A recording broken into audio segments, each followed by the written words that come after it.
할렐루야.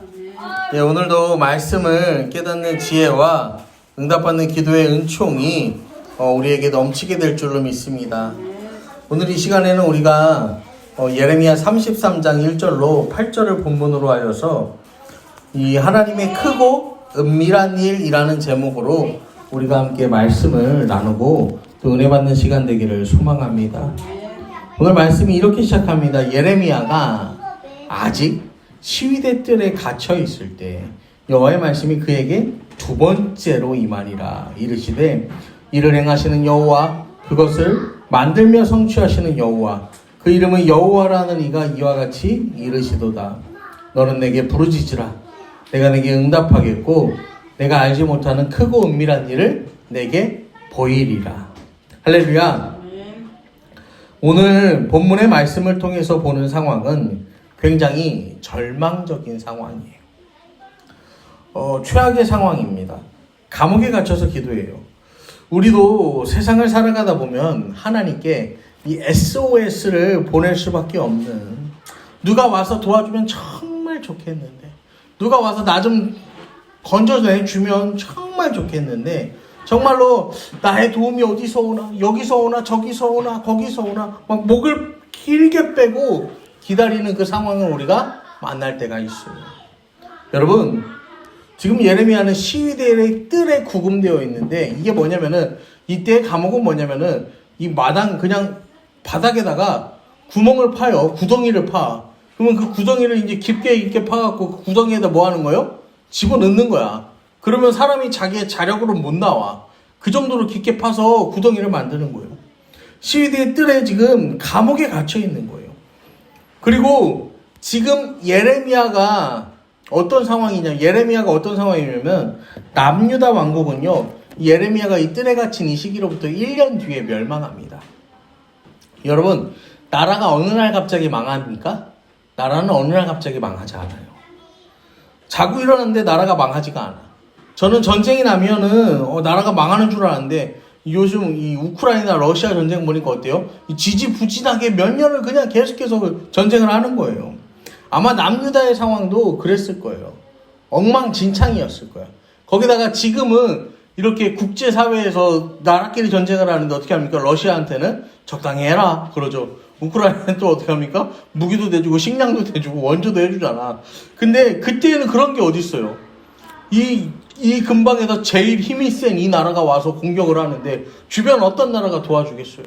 지금 남유다는 한마디로 어떤 상황이냐면은 초토화가 되어버린 상황.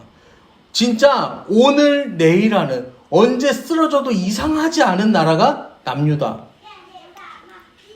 그러니까 아무런 빛이 안 보이고 희망도 안 보이는 그 시대.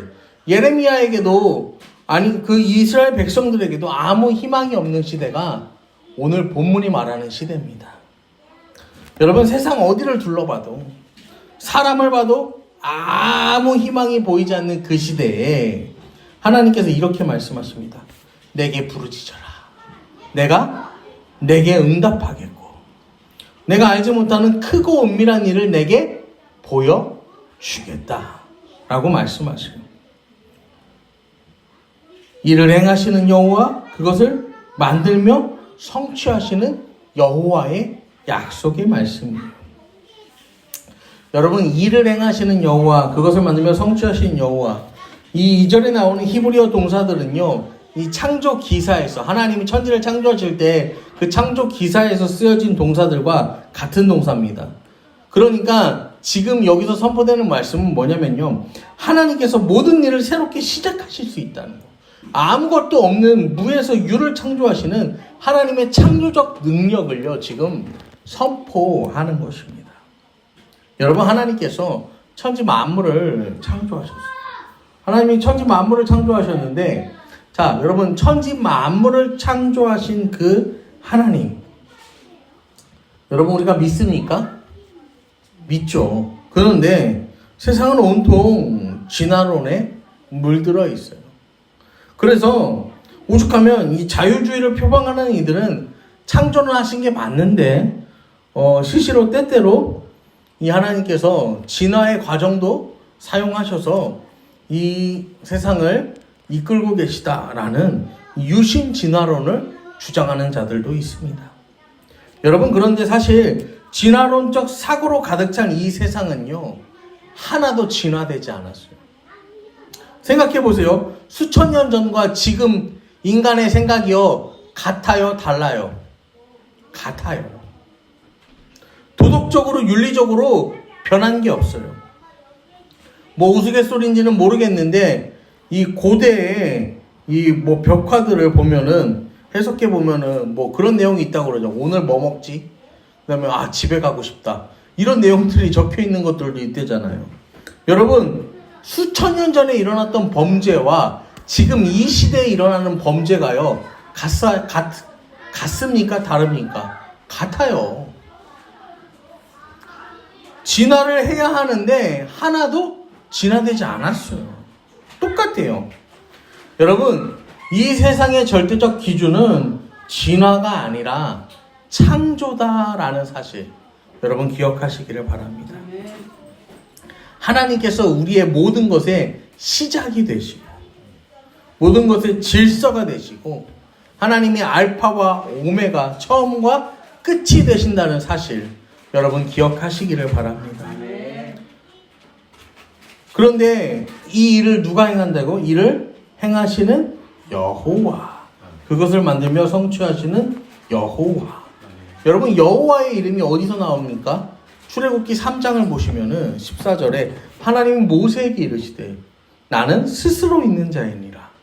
또 이르시되 너는 이스라엘 자손에게 이같이 이르기를 스스로 있는 자가 나를 너희에게 보내셨다 하라. 여호와라는 이름의 뜻이 뭐냐면요, 스스로 있는 자. 어떤 원인이 있었고 그 원인으로 인해서 생성된 결과가 아니라는 말이에요. 하나님은 스스로 계셨어요. 스스로 계셨기 때문에 하나님은 모든 것의 시작이 되시고, 스스로 계셨기 때문에 모든 것의 질서가 되시고, 스스로 계셨기 때문에 모든 것의 원리가 되신다라는 겁니다. 스스로 계셨던 그 하나님께서 모든 것의 시작과 끝이 되고 질서가 되고 원리가 되는 하나님께 부르짖어라 라고 오늘 말씀하십니다. 여러분, 우리 힘으로는요 아무것도 할 수 없어요. 우리 힘으로 아무것도 할 수 없어요. 무언가를 의지할 수밖에 없는 벼랑 끝으로 내몰린 것 같은 그 상황에서, 여러분, 우리가 무엇을 의지하느냐가 우리의 존재를 결정짓는 거예요. 여러분, 우리가 다급할 때 찾는 게 내가 의지하는 거예요. 여러분, 다급할 때 우리는 뭘 찾았느냐 한번 생각해 보세요. 다급할 때 하나님 찾아야 되는 거예요. 다급할 때 하나님 찾지 않고 다른 걸 찾으면은 뭐예요? 우리가 그거를 하나님보다 더 의지했던 거죠, 사실은. 여러분, 신앙이란 부르짖음입니다. 다급할 때, 내가 궁지에 몰렸을 때, 벼랑 끝에 매달렸을 때 부르짖는 거예요. 누구에게 부르짖어요? 하나님께 부르짖는 겁니다. 부르짖는다라는 거는 그냥 단순하게 큰 소리를 낸다는 것, 그 이상의 의미를 갖고 있어요. 여러분의 전 인격적 존재를 걸라는 거예요. 그러니까 여러분의 존재 그 자체를 하나님께 뭐 하라는 거예요? 걸어야 한다라는 거예요. 그게 부르짖는 거예요. 내 인생을 걸고 결단하는 거예요. 하나님께 전심으로 나아가는 거예요. 거북이 마냥 느적느적 가는 게 아니라 쌩하고 달려나가는, 온 힘을 다해서 전심으로 하나님 앞에 나아가는 일이 우리에게 있어야 한다라는 것입니다. 우리가 그렇게 하나님 찾을 때, 하나님을 부를 때, 하나님을 믿을 때 하나님께서 응답하시겠다라는 거예요. 우리 스스로 존재를 걸고서 하나님뿐입니다. 오직 하나님뿐이에요. 하나님밖에 안 계십니다. 하나님, 저는요 세상 무엇으로도 해결할 수 없는 죄인이에요. 죄인. 난 아무것도 할 수 없어요. 예수님의 그 십자가 아니면, 하나님의 은혜가 아니면 저는 설 수가 없어요. 하나님, 저 진짜 아무것도 아닌 존재잖아요. 하나님이 사람을 흙으로 지으셨다고 했는데 흙, 이게 뭐라고 했어요? 티끌, 먼지라고 했잖아요. 하나님, 저 티끌, 먼지밖에 안 되는 그런 존재잖아요. 이런 고백을 드리는 인생에게 하나님께서 뭐 하시겠다고요? 응답해 주시겠다라고 성경은 말하고 있어요. 여러분, 여러분의 인생의 중심에 하나님을 모시고 하나님을 향해서 전심으로 전력으로 달려나가는 그 인생에게 하나님이 응답하십니다. 하나님을 인생의 최고의 가치로 알고 하나님을 귀하게 여기는 그 인생을 하나님도 귀하게 여기신다라는 거예요. 그런 인생을 살아가는 자에게 하나님께서 반응하십니다. 어떻게 해요? 말씀이 증거하잖아요. 내가 응답하겠다. 알지 못하는 크고 은밀한 일을 내게 보여주겠다라고 말씀하세요. 여러분, 알지 못하는 크고 은밀한 일, 이게 뭐예요? 하나님의 일이죠. 하나님이 행하시는 일. 뭐 어떤 특별한 일을 말하는 게 아닙니다. 신비한 어떤 해석을 말하는 게 아니에요. 오해하시면 안 돼요. 여러분, 우리가 내일 일을 알아요? 몰라요? 내일 내가 일정표를 이렇게 쭉 만들어 놨는데 그거는 내가 만든 일정표고 내일 일을 알아요? 몰라요? 몰라요. 지금이야 우리가 인공위성도 있고 여러 관측 장비가 있으니까 내일 비가 오는지 눈이 오는지 이게 예측이 되잖아요. 추울지 더울지를 알게 되잖아요. 옛날에 그런 거 있어요? 없어요? 없어요. 그러니까 그저 하늘밖에 바라볼 수 없었던 시대예요. 하나님이 알려주시지 않으면 우리는 절대로 내일 일을 알 수 없어요. 우리는 당장 1시간 뒤에 내 몸의 이 컨디션이 어떻게 변할지도 몰라요. 여러분, 지금 이 예레미야는 나라의 멸망을 눈앞에 뒀거든요. 나라가 1년 뒤에 망한다고 했잖아요. 1년 뒤에 망하는데 나라는 하루아침에 망하지 않잖아요. 이미 나라는 막 무너질 대로 무너진 상황이겠죠. 아무것도 보이지 않는 그 어두컴컴한 상황을 살아가는 예레미야에게 지금 아무것도 보이지 않는 나라가 황폐해지고 파괴되는 것만 보이는 예레미야에게 하나님께서 이스라엘의 회복을 말씀하세요. 여러분, 이 자체가 얼마나 큰 일이고 놀랍고 은밀하고 비밀한 일인지 여러분 생각해 보세요. 하나님이 새롭게 하실 일, 이스라엘의 회복, 땅의 회복, 민족의 회복, 영성의 회복, 얼마나 대단합니까? 이사야 55장 6절을 보면 너는 여호와를 만날 만한 때에 찾으라, 가까이 계실 때 그를 부르라 라고 성경은 말합니다. 여러분, 하나님께서요 자기 이름을요 누구에게 허락하셨어요? 우리에게 허락해 주셨어요. 불러라. 여호와를 만날 만한 때에 찾고 가까이 계실 때 그를 불러라. 불러도 되는 이름, 찾아도 되는 이름, 그 이름이 여호와라는 거예요. 이 여호와의 이름에는요 창조의 능력이 있다고 했잖아요. 무너진 것도 망가진 것도 빼앗긴 것도 모두 상관없이 다시 새롭게 하시고 이것을 새롭게 세우시고 만드실 수 있는 그 능력, 창조의 능력의 하나님의 이름을 우리에게 주셨다라는 거예요. 여러분, 부르래요. 억울하면 불러. 슬프면 불러. 아프면 불러. 부르는데 시간이 있는 게 아니에요. 어느 때든지 간에 불러. 찾아. 내가 기쁠 때도 찾고 부를 수 있어. 내가 슬플 때도 찾고 부를 수가 있어. 내가 외로울 때도 찾고 부를 수가 있어. 내가 아플 때도 찾고 부를 수 있어. 아무 때나 찾고 부를 수 있어요. 여러분, 그렇게 찾고 부를 수 있는 이름이 있다는 거, 그리고 그 이름이 내가 부르는 그 대상이 여러분 아무런 능력도 없는 공허한 존재가 아니라 모든 것을, 모든 상황을 역전시키고 새롭게 하실 수 있는 전능하신 하나님의 이름이라는 거, 여러분 이것이 얼마나 큰 축복입니까? 만날 만한 때에, 부를 만한 때에 정말 이런 찬양 있잖아요. 이 험한 세상 나 살아갈 동안. 여러분, 이 험한 세상을 살아가는데 우리가 만나고 싶으면 만나주시고 부르면 들으실 수 있는 곳에 계신 하나님, 여러분 얼마나 이게 큰 은혜입니까? 얼마나 위로가 됩니까? 하나님의 이름을 부르는 그 자체로 여러분 이게 신앙이에요. 우리가 마음을 다해서 힘을 다해서 전심으로 전력으로 하나님께 달려가면서 하나님을 부르는 거, 그렇게 부르면 하나님이 응답하신다는 거, 얼마나 크고 놀랍고 은밀하고 비밀한 약속입니까? 다시 오늘 본문으로 돌아와서 예레미야 33장 6절 8절의 말씀을 보면요, 성경이 이렇게 증거합니다.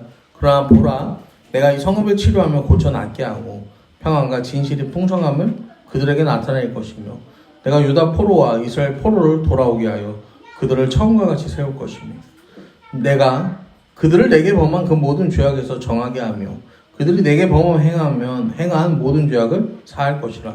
여러분, 이게 크고 은밀한 일이라는 거예요. 하나님은 이런 일을 하시는 분이에요. 어떻게 사람의 죄악을 사할 수가 있어요? 여러분, 한 번 지은 죄는요, 사라집니까? 안 사라집니까? 우리 기독교적 관점에서는 한 번 지은 죄건, 두 번 지은 죄건, 세 번 지은 죄건 상관없어요. 다 사라져. 근데 이 한 번 지은 죄, 다른 모든 종교에서는요, 한 번 지은 죄는 사라진다고 말하지 않아요. 모든 종교가 그렇게 말해요. 불교나 힌두교 같은 이 종교에서는요, 한 번 지은 그 죄가 억겁의 시간, 이 시간의 굴레를요, 돌고 돌아도 벗어지지 않는다고 말해요. 그런데 우리 하나님께서는 죄? 괜찮다. 내가 사해주겠다. 주홍과 같이 붉은 죄 내가 희게 씻어주겠다라고 하나님 말씀하시잖아요. 로마서 3장 23절 24절에요. 모든 사람이 죄를 범하였으면 하나님의 영광에 이르지 못하더니 그리스도 예수 안에 있는 속량으로 말미암아 하나님의 은혜로 값없이 의롭다 하심을 얻은 자 되었느니라. 여러분, 이것보다 크고 은밀한 일이 세상에 어디 있습니까? 하나님께서 우리에게 주신 약속이 있어요. 그 약속을 여러분 붙들고 살아가시기를 이 시간 부탁을 드립니다. 여러분의 그 삶의 어떤 일이 해결되지 않아도요, 상황이 바뀌지 않아도 감사의 고백이요, 흘러나오는 거예요. 선하신 하나님을 노래하는 거예요. 세상이 안 바뀌었는데, 환경이 안 바뀌었는데 우리가 그렇게 노래할 수 있는 이유가 뭡니까? 하나님께서 여러분의 인생에요, 크고 은밀한 그 일을 행하셨기 때문에, 그것을 깨닫고 여러분이 달라졌기 때문에. 여러분, 우리 모든 죄를 씻으시고 사하여 주신 하나님의 십자가 대속의 은혜, 그 은밀한 죄 때문에 내 처지와 상황이 변하지 않았음에도, 환경이 변하지 않았음에도 불구하고 어제까지는 슬픔을 노래하고 아픔을 노래했는데 오늘부터는 기쁨을 노래하고 희망을 노래하는 삶을 살 수 있다라는 것입니다. 시편 136편을 보면요, 다윗이 이렇게 노래하죠. 여호와께 감사하라. 그는 선하시며 그 인자하심이 영원함이로다. 산들 중에 뛰어난 하나님께 감사하라. 그 인자하심이 영원함이로다. 그래서요, 감사하라, 감사하라, 인자하심이 영원함이로다. 감사하라, 인자하심이 영원함이로다. 이게요, 26절까지 반복돼요. 계속해서 하나님께 감사하고 계속해서 하나님의 인자하심이, 그 영원함을 찬양하는 거예요. 여러분, 다윗이요, 하나님께 이렇게 찬양 올려드리는데요, 다윗의 상황, 다윗의 처지를요, 여러분 생각해 보세요. 다윗의 상황이요, 바뀐 게 있어요, 없어요? 다윗의 처지가 바뀐 게 있어요, 없어요? 다윗은요, 그 평생에요, 그렇게요, 이 많은 사건들, 우여곡절을 겪어요. 특별히 다윗은요, 이 자기가 왕이 돼서 지은 시편도 있지만 대부분의 이 시편의 상황들은 어디에서 나오냐면요, 쫓길 때, 사울을 피해서 쫓길 때, 그 다음에 자기 아들들이 반역을 일으켜서 쫓길 때, 이럴 때 대부분의 시편들을 많이 만들었어요. 여러분, 그러면요, 다윗이요, 어제 쫓기면서 막 뒤에서 화살이 날라와, 막 돌이 날라와, 창이 날라와, 막 도망가. 길에서 잤어요. 오늘 망토를 두르고 길에서 잤어. 풍찬 노숙을 하는 거야. 오늘도 딱딱하게 굳은 떡밖에 없어. 이거 먹어. 물도 막 없어. 자, 그랬는데요, 그 다음날 자고 일어났더니 상황이 변해서 이런 노래를 하나님께 올려드려요? 아니에요. 여전히 상황은 똑같아. 여전히 환경은 똑같아. 변화된 게 없어요. 눈으로 겉으로 보이는 거, 드러나는 건 바뀐 게 없다라는 거예요. 그런데 누가 달라졌다라는 거예요? 다윗이 달라졌다라는 거예요. 나를 구원하신 하나님, 나를 위해 내 죄를 사하여 주신 그 하나님을 생각하니까 다윗이 달라진 거야. 그러니까 내가 지금 겪는 이 처지도 환경도 어떻게 보이는 거예요? 다르게 보이는 거야. 하나님께서는 이 일을 행하시는 여호와, 이 천지를 창조하시는 능력이 있는 여호와, 모든 것을 새롭게 하실 수 있는 그 능력과 힘이 있으신 여호와, 그 하나님의 능력이 반드시 내 삶 가운데 이루어져서 그 하나님께서 내 삶을 새롭게 창조하시고 내 삶을 새롭게 역사하시고 내 삶을 새롭게 일으키실 것이 믿어지니까 이렇게 노래할 수 있었던 거예요. 그렇게 찬양할 수 있었던 거예요. 처지가 바뀌지 않았는데 그럴 수 있는 거예요. 데살로니가전서 5장 16절로 18절 유명한 말씀, 항상 기뻐하라, 쉬지 말고 기도하라, 범사에 감사하라, 이것이 그리스도 예수 안에서 너희를 향하신 하나님의 뜻이니라. 여러분, 우리가요 항상 기뻐하라, 쉬지 말고 기도하라, 범사에 감사하라. 여러분, 이게 돼요 안 돼요? 안 돼. 안 되는데, 이게 우리의 힘으로는 안 되는데 뭐라고요? 그리스도 예수 안에서 너희를 향하신 하나님의 뜻이라고요. 그러니까 하나님이 이루시는 일이라는 거예요. 항상 기뻐하는 거, 쉬지 말고 기도하는 거, 범사에 감사하는 거, 내 힘으로는, 내 의지로는, 내 능력으로는 안 돼. 왜냐하면 내 처지와 환경은 변하지 않으니까. 그런데 모든 환경을 새롭게 변화시키시는 하나님, 모든 환경을 새롭게 세우시는 하나님, 그분께서 뭐 하신다는 거예요? 나를 기뻐할 수 있게 하고, 기도할 수 있게 하고, 범사에 감사할 수 있게 하는, 나를 변화시킨다라는 것입니다. 여러분, 너희를 향한 하나님의 뜻, 그게 뭐예요? 하나님의 크고 은밀한 일입니다. 여러분, 이 시간 여러분을 향한 측량할 수 없는 하나님의 크신 사랑이 있어요. 여러분, 하나님의 크고 은밀한 그 일을요, 여러분의 삶으로 경험하시기를 이 시간 축복합니다. 그리고 여러분의 삶으로 그것을요, 하나님의 크고 은밀한 일을 자랑하시기를 축복합니다. 그렇게 하나님 역사하심, 하나님의 일하심의 주인공 되시기를 이 시간 간절히 축원합니다.